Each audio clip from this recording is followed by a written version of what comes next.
It's been about 2 years since we first saw Qualcomm Snapdragon Elite chips in laptops, and it was a pretty important step for ARM. But today, ASUS is sponsoring this video to have us take a look at 2 of their laptops containing the successor to the Snapdragon X Elite, the Snapdragon X2 Elite Extreme. In front of me are the 2 updated versions of ASUS's A14 and A16 laptops. While the A14 is a very nice svelte small size, we're gonna be taking a look at the big boy today, the Zenbook A16, which is a 16-inch laptop.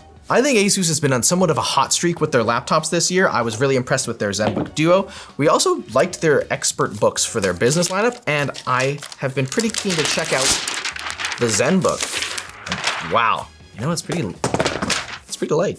Is there anything else interesting in here? No, just documentation. Inside the box, you obviously get your laptop, and I can feel it's using the same ASUS exclusive Ceraluminum with magnesium material, which makes this thing both much more durable than standard aluminum laptops, and it makes this thing really light. I don't know the exact weight of this specific unit, but the A16 comes as low as 2.65 pounds, which is a lot lighter than a MacBook. 2.67, you know what? Being 20 grams off, that's pretty close. Also included in the box is a 130 watt charger, which is higher than I was expecting, but it does thankfully terminate in a USB-C port, which means that we don't have any sort of proprietary connection. Love to see that. Speaking of ports, we do have an HDMI 2.1 and 2 USB 4 ports that are capable of doing 40 gigabits per second. We have a 3.5mm combo jack, and on the other side, a single USB-A and an SD 4.0 card reader. Now, you know what I'm gonna say? I would love to see a second USB-A port, because then it's really easy to attach your peripherals, but this is probably a pretty ideal loadout for a laptop of this size. And you can still run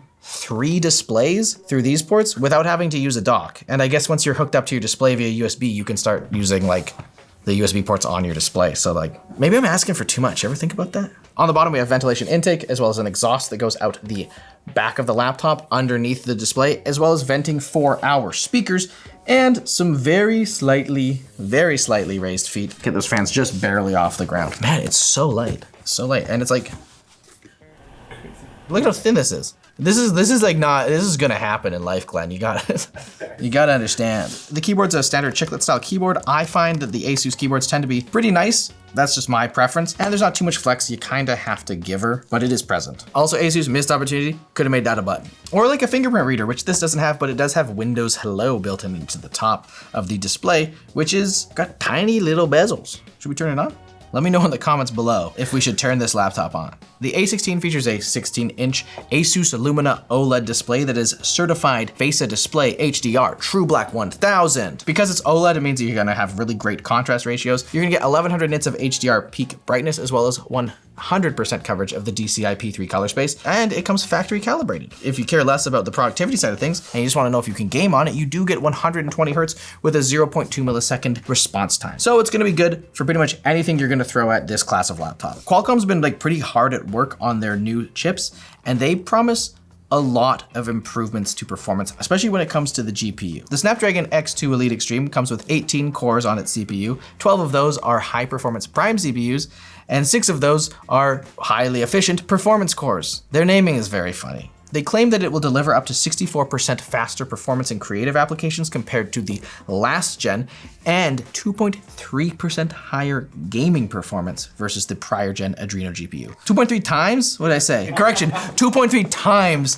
the performance, not percent. It's much higher than that. And they also claim that the GPU is getting that much more performance while being 125% more efficient. But even with all of the efficiency that you'd find on a Qualcomm powered laptop, that didn't stop ASUS from packing this thing with a nice large 70 watt hour battery. Sure, it's not the biggest batteries. We're seeing a lot of laptops with 99 watt hours, but I'm gonna hope that the general efficiency of the Snapdragon chip is going to mean that this is gonna get pretty good battery life. I mean, ASUS claims 21 plus hours of offline video playback, which is how everyone uses their laptop, and 12 plus hours of web browsing for those weirdos out there. In our battery endurance test, where we're doing Plex playback at 1080p in Windows battery saver mode, we saw this laptop get 13.5 hours of battery life. And in our battery stress test, where we just run Cinebench on repeat until the thing dies, the ASUS A16 got 1 hour and 15 minutes, which is also pretty good, and also indicates that this is probably running at around 65 watts because it's a 70 watt hour battery, and if this thing was pulling 70 watts for a full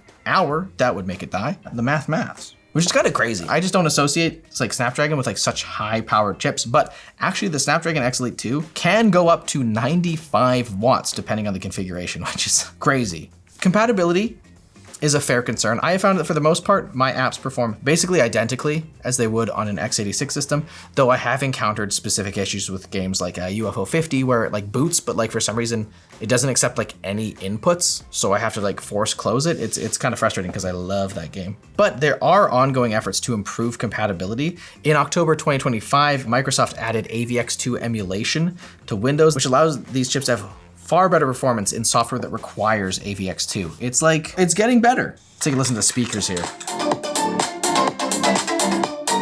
At 100%, they're not very good, but up to like 40, they're decent, especially for something this thin. I think that the speakers on this are completely serviceable, but they're perfectly cromulent speakers. Webcam. This is a recording on the webcam and also on the laptop microphones. Let us know in the comments how you think it sounds. For the webcam quality, I have a lot of issues with the image quality. There's some very clear white balance issues. Like there's like weird areas where I'm like kind of totally blown out and the color's really off. To me, the webcam right now looks like there might be something that's like not quite finalized in terms of drivers.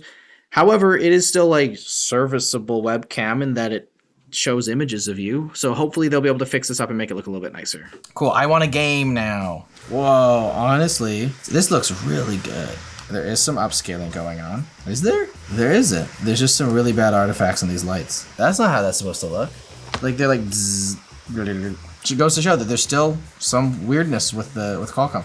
But overall, the fact that I am on a laptop this thin, this lightweight, running a Snapdragon CPU, and I am playing Cyberpunk at 1920 by 1200, and it's like totally playable. Sure, it's not the best experience of all time. It's not running at like 120 or anything. It might not even be all the way at 50. Yeah, this is honestly pretty crazy. It is not the quietest laptop, but also we're running a pretty thin laptop. If this is how good it plays Cyberpunk, I'm really interested to see how it performs in the rest of our gaming tests from labs. And looking at the labs results, it performs pretty dang well. In Cyberpunk 2077 at 1080p, we're getting 50 average FPS with 41 on the 1% lows. That's actually pretty good. On Dota 2 at the best looking preset, we're getting 88 average FPS, which isn't particularly high for Dota, but also you could just crank the settings down a little bit. In Rocket League at max settings with no anti-aliasing, 151 average, 114 low. Obviously we know that Qualcomm is capable of like strong gaming chips with things in VR headsets and stuff, but I'm really surprised to see them doing so well on like a platform that isn't tailor-made for them. It's on Windows. But I don't think there's a ton of people buying this laptop for gaming, even though apparently it can.